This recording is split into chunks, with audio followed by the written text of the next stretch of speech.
back stitch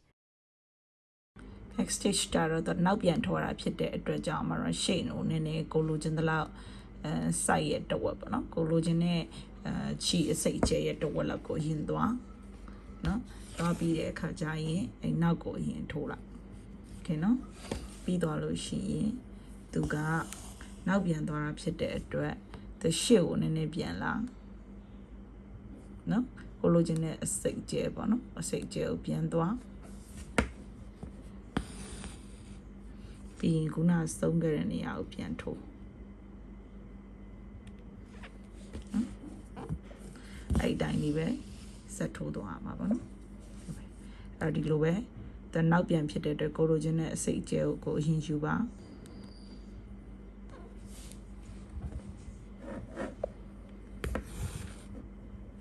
ပြီးသွားရင်အဲ့ဒီထွက်လာတဲ့ဒီအရှိနောက်ဒီပေါက်နော်ဒီပေါက်ထဲကိုပဲသူ့အတိုင်းတိကျပြန်ထည့်နော်ဆိုလို့ရှိရင်သူကပို့ပြီးတော့လာတယ်ဒီပေါက်ထဲကိုပဲပြန်သွင်းတာဖြစ်တဲ့အတွက်မညီစီရလည်းမရှိတော့ဘူး